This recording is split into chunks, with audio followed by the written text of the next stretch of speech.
Thank you. It's so good being back here. And I must preface the evening by saying, when I started the Rotary Club of Geelong Central, it was based absolutely on the Rotary Club of Highton, because when I looked round, your club was the most inspirational club, and I couldn't think of any journey for any club that would be better than the journey that this club has made. So thank you all for your inspiration to me. You taught me what Rotary was about. But tonight we'll move on to the topic of dementia and how that impacts on all of us. Now, tell me, has anyone walked into a room and thought, oh my goodness, what did I come in here for? And had to walk back out and come back in again? Now, hands up if that's happened to you. I can reassure you, you do not have dementia. You are simply getting older, as we all are. So relax and don't stress about that fact. It's just life's path. Okay, so now technology and I are not friends. So bear with me if we have glitches along the way. I am lucky to have a right arm very close by if I run into trouble. So we've already we've gone backwards. Just click again. Click again. Okay. Right. So currently there are nearing 500,000 people in Australia with dementia. It's currently the second leading cause of death in Australia and is expected to overtake heart disease in the coming years. Interestingly, the leading cause of death for women, and yet we don't often think about the impact on women. It's costing this country $15 billion a year in care, and it's not very happy. And 1.5 million people are involved in the care of someone with dementia. And I speak from experience, and Sheila would speak to the same. At this stage of the disease, it's 24/7. Across the world, someone is diagnosed with dementia every 3 seconds. So whilst we're talking, and another person is diagnosed, and another person is diagnosed. Sorry. Okay. It's like me, it's slow. The Queensland Brain Institute did some research, and if you have a look at the graph there, you can see the trajectory for males being diagnosed and equally the trajectory with females. And it's the reason that so many more women die with dementia than men, because it's common in women in later age, and women tend to live longer despite life. Okay, so what is dementia? Well, it's not the same thing for every person. So around about 65 to 70% of people diagnosed have Alzheimer's disease, and that's the diagnosis that John has. Around about 10 to 15% have vascular dementia, and we'll look at the difference between those later. There's frontotemporal dementia, which is not so common, around 10%. Lewy bodies is quite rare, it's only around 5%. And then there are currently around about 60 to 80 other diseases that have dementia as a component. So let's look at Alzheimer's because it's the most common, and these are the things that impact in the development of Alzheimer's. So you could have been a football player who had lots of knocks. You could be getting old, as some of us are. You could have parents who had Alzheimer's, and John's parents, one of his parents had Alzheimer's. There could be lifestyle choices that predispose you to it. So looking at the, we go. So if we look at normal ageing, you know, the going into the room and forgetting why you came in there, that's the green line. And there's lots of people up there. As you're impacted by dementia, though, it's a different path. And initially, there may not be any signs, or there could be some simple signs like forgetting what the keys are for. Not just forgetting where the keys are, but forgetting what they're there for. And that advances to mild cognitive impairment, where your life is impacted a little before developing into dementia. The path of Alzheimer's is generally quite a long, slow one, and John was actually diagnosed 11 years ago. So what's happening in our brain? Well, this part of our brain, and if I can get you to touch your head as I'm pointing to this. So this front part of your brain, that's where your thinking and your memory and your behaviour, your general movement takes place. So then we go to the bit where you've got those two bumps at the top of your head. That's the parietal area. And that's your language and touch. And it's why, as the disease progresses, it moves to that parietal area. Then if we go round to the back of your head in the occiput, you've got more visual disturbances. And one of the things that happens with people with dementia is their vision becomes distorted. So they may walk down a hallway but suddenly pull back. And it could be that there's a dark mat on a white floor, and that's perceived as a hole in the ground by the person who has Alzheimer's disease. At the very back is the balance and coordination. And over the side, just above your ears, that's where the learning takes place. That's the hearing and the feelings. So you can see what's happening is that the disease gradually moves to different parts of the brain and impacts different parts of the body in the process.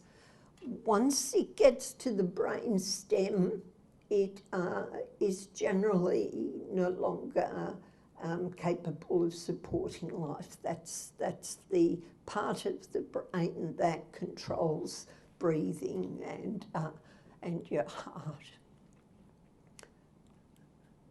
So let's look what's happening inside. So you'll see on this side, we've got a nice, healthy-looking neuron. A neuron passes messages along to the next neuron, and then it passes it to the next neuron. It's a nice little railway track with the stations along the way. Now, you've got those astrocytes over there, and they're very busy building, making sure that all the cells are constructed well and that everything's hunky-dory. And meanwhile, you've got the microglias, which as soon as they detect something's wrong, they're in there and they're fixing it. They're trying to make a broken system better. As the disease progresses, what happens is that there is glump, it's the best word, glump comes through in our blood system and tends to glue things up a little bit.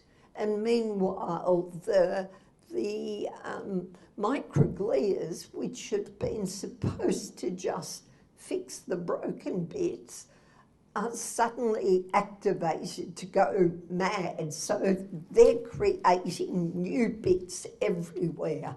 So you've got a combination of tangles and glubby bits, and all of those interfere with the railway line that is sending the messages from one neuron to the other.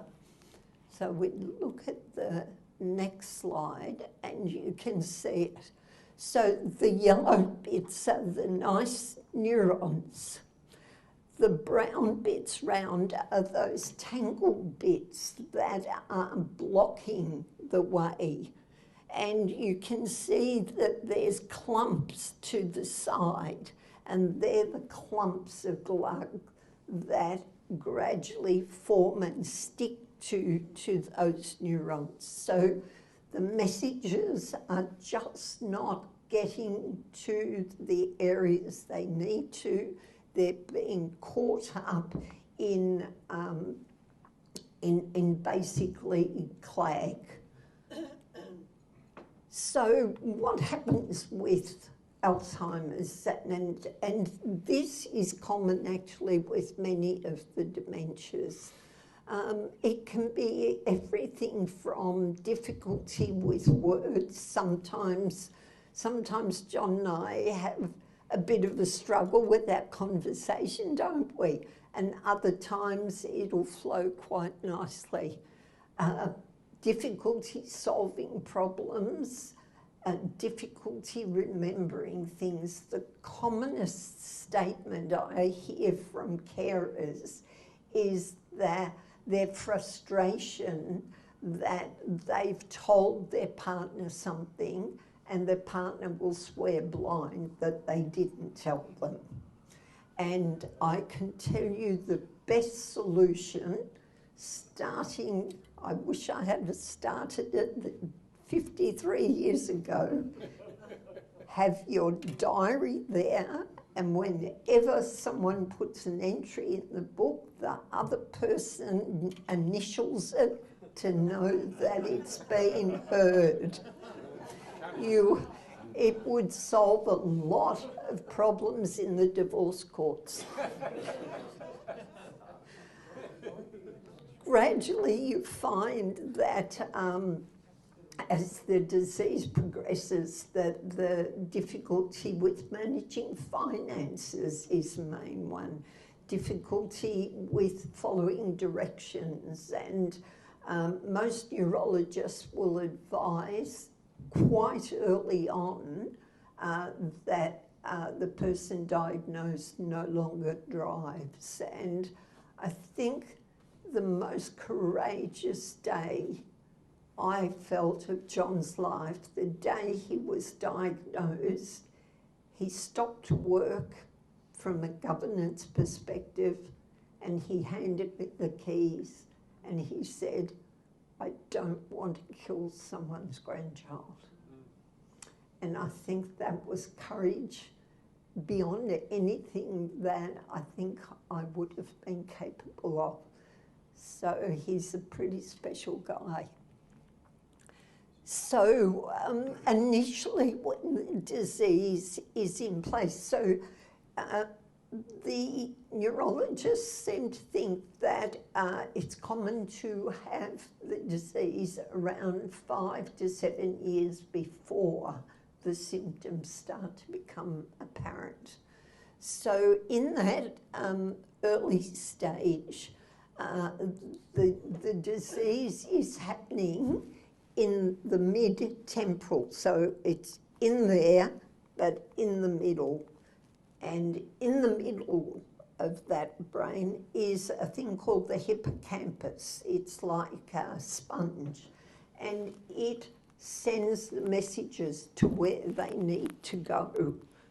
And the messages at that stage are starting to get impeded.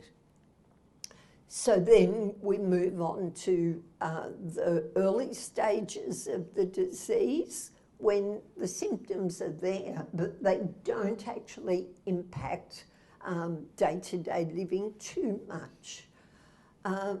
As the disease progresses to the moderate stage, yes, then there is starting to be some impeding, and usually in the area of finances.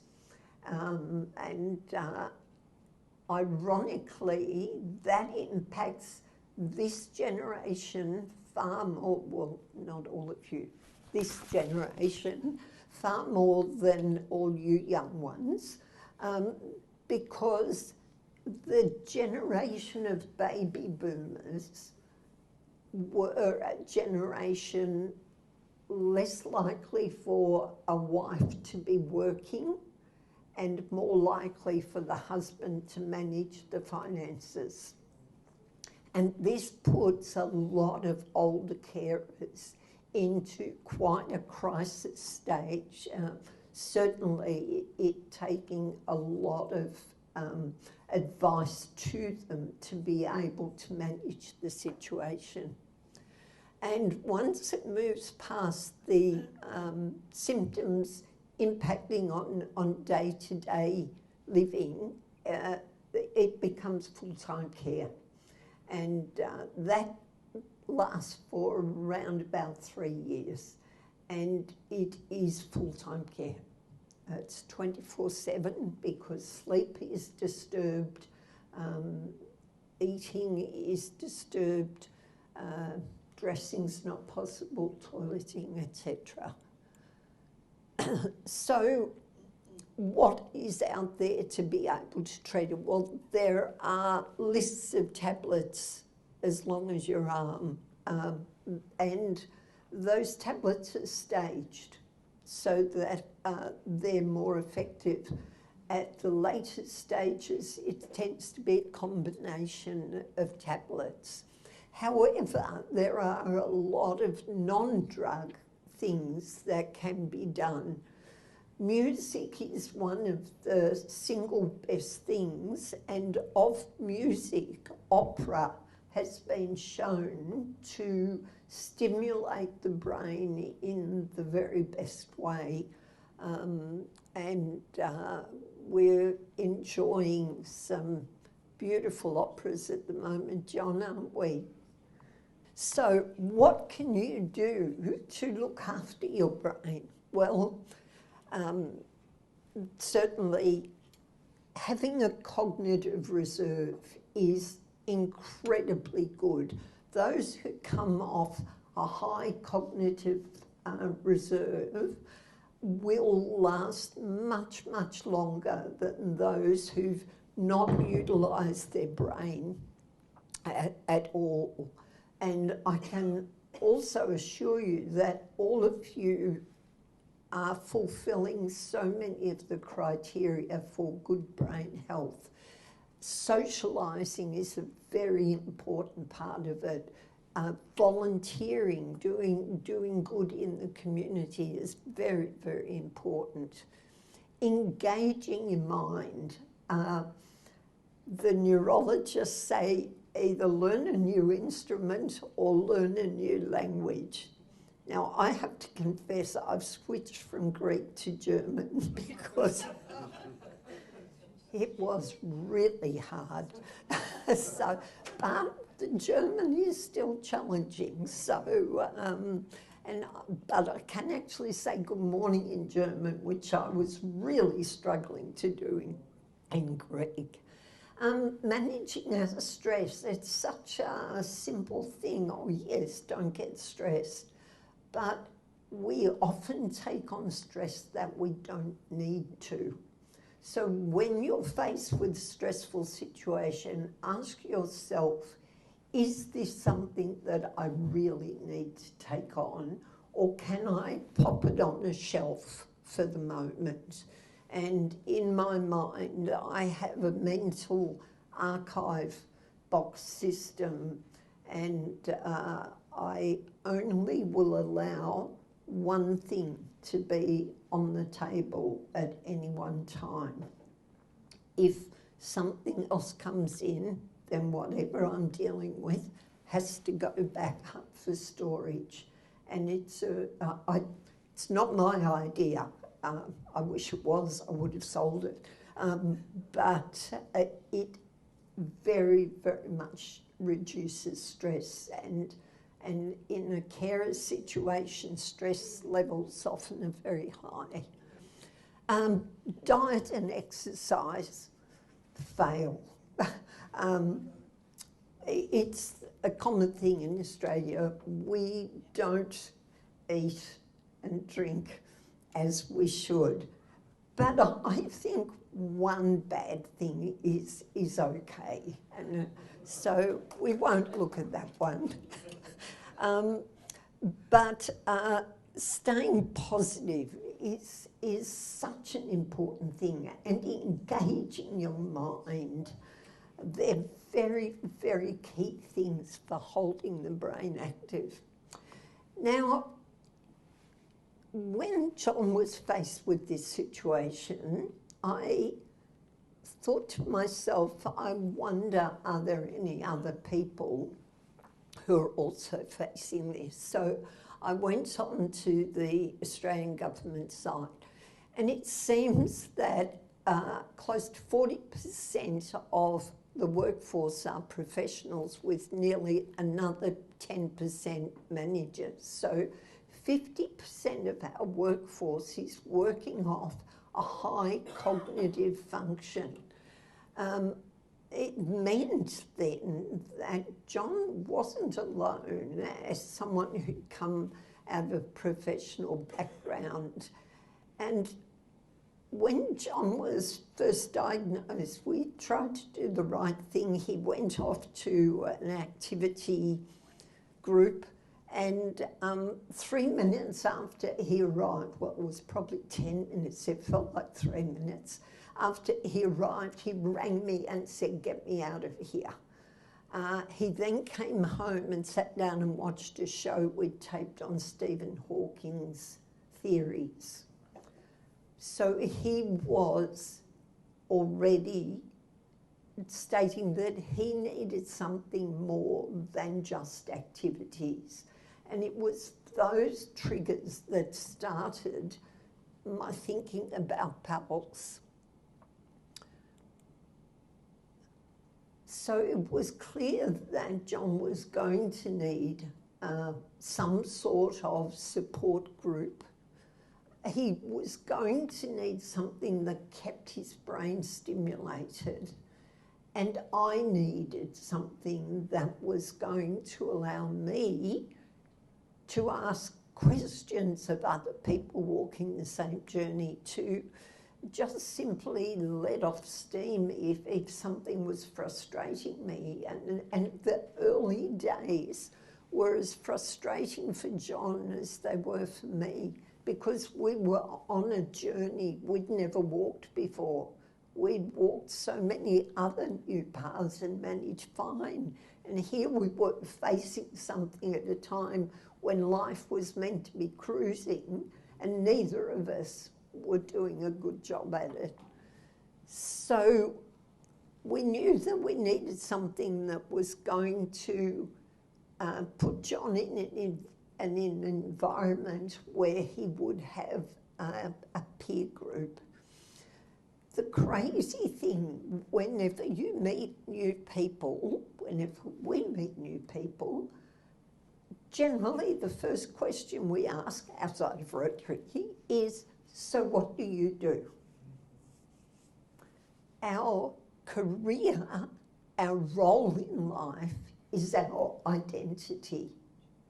And once you take that identity away, unless you replace it with something, you leave people emotionally and intellectually bereft. So we needed to replace what John had had with something that was going to give him an identity. Coupled with that, part of that identity is sharing ideas, sharing theories, sharing approaches. And it doesn't matter what job you do, that's what you do when you interact with another peer. So we wanted something that replaced that. And we wanted it in an environment where people were comfortable. So we looked at what was needed, and John had already said the ideal meeting is 1 hour. He said, I can hold my attention for an hour, so an hour is what it became. So we meet each month, 10:30 to 11:30. We sometimes have speakers. We've had a range of speakers across a range of different things, but sometimes we just chat over coffee, and that's okay too, because sometimes that chat is exactly what the attendees needed.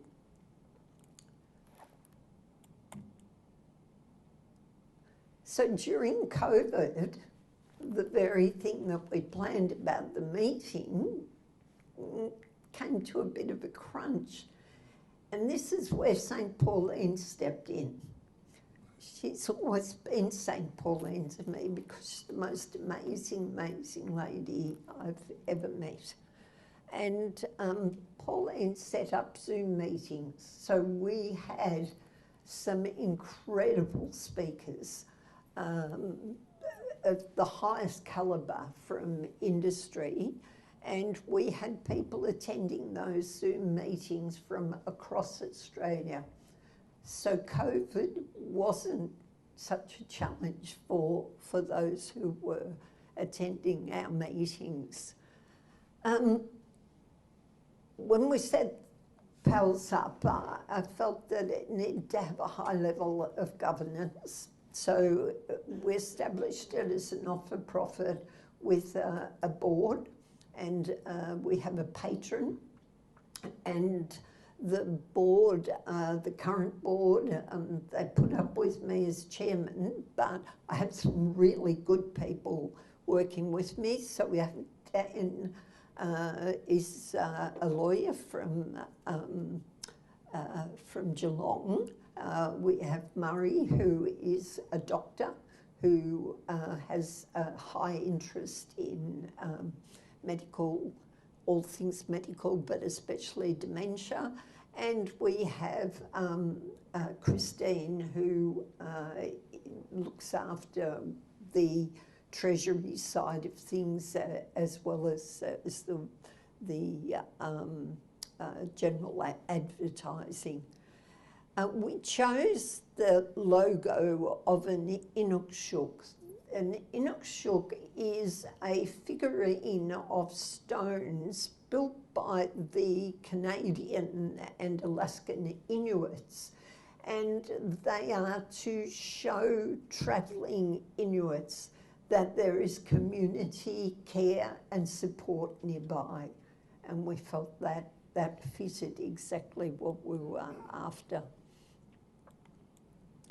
Our meeting places, we initially looked at boardrooms, but we found in the Geelong group that the yacht club was a really, really good setting, and people felt very relaxed there. So they very, very patiently allow us to make a lot of noise, and we meet there monthly. In Melbourne, the group meet in the Vecchi boardroom, and Vecchi have been a very strong supporter of ours. In Sydney, they also meet at a yacht club. And I've just been speaking with the Brisbane guys just this week, and they'll be looking at boardrooms. So who attends our meetings? Well, those who are diagnosed with Alzheimer's or any of the related diseases. Importantly, partners come along. Carers don't have many opportunities to just learn from each other. This gives them a chance, oftentimes just to be able to voice their frustrations of a new situation. All our attendees are from high-functioning backgrounds, and as Pauline said, come from everything: doctors, lawyers, academics, engineers, quite a few engineers, as it turns out. They're also businessmen, but all of them high-achieving people. And they all enjoy the interaction, but they're looking for that stimulation. So we currently have groups in Melbourne, Sydney. Sydney one's just picking up again. Perth, a bit slow. Geelong, very big at the moment. Ballarat, quite a big group. Bateman's Bay, not a bad size. The Shropshire one in the UK is huge, and the Brisbane one will be operational by mid this year. I mentioned our board. We also have a patron in a world expert in dementia, Associate Professor Michael Woodward. And if ever there are news items about dementia, it's Michael who will be making the comments or answering the questions. And you'll notice down the bottom, there's a young lady who has done our social media since PALZ began. And she's the most understated, humble, wonderful lady that I've ever had the good fortune to come across. And Pauline, I would like you to come forward. And this is a small thank you from me on behalf of the board for all you've done. Thank you so much.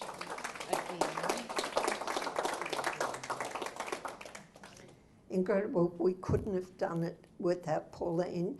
And please take an opportunity to look at the PALZ Facebook, PALZ Global. Amazing, amazing. So when I put the concept forward to Michael about we needed to establish PALZ, he said it was the biggest black hole in dementia care. There was a lot of care for people in activities, but nothing as far as intellectual stimulation. Subsequently, we are now endorsed by Dementia Australia, the National Ageing Research Institute, and Alzheimer's Western Australia, and the Victorian Chamber of Commerce and Industry. They don't give us money, but they do support very much what we're doing. So for us, that's the most important thing. It is possible to function on the smell of an oily rag. And we find, look, business itself, when we have speakers, they're all quite flabbergasted at what they can contribute to people with dementia. It's great corporate citizenship for them, and it's great for us having speakers of the calibre that we have. The value adding of a group like PALZ is that we are able to destigmatise dementia in professionals. So often when someone's diagnosed with any of the dementias, they become recluses and they feel embarrassed. No one feels embarrassed about having heart disease. Why do we feel embarrassed about having brain disease? And it's so important to have people taking part in research. John's taken part in 6 research projects to date. Won't help him, but it will help our grandchildren and your grandchildren. So if you have the opportunity, please take part in research and please encourage others to take part in research. It also gives us an opportunity to lobby, and we've been able to effectively lobby supporting Dementia Australia in their work and in the National Ageing Research Institute. So what happens if you're diagnosed with dementia? Well, it can be slowed. In fact, at the moment, there is a committee looking at a new drug that's been now approved in America, China and Japan called lecanemab, which has been shown, if it's given early enough, to actually reverse or slow down dementia. But there are so many support services. Don't put your head in the sand. Please, please, please encourage anyone you know who has been diagnosed to make sure that they jump into the doctor as fast as possible. Get the diagnosis early, because so much can be done at the early stages. Don't put your head in the sand and hope it will go away. It won't, but the journey can be so much better. And at the end of the day, make the lifestyle choices that enable you to have the best possible brain health that you can, despite what is happening in your body.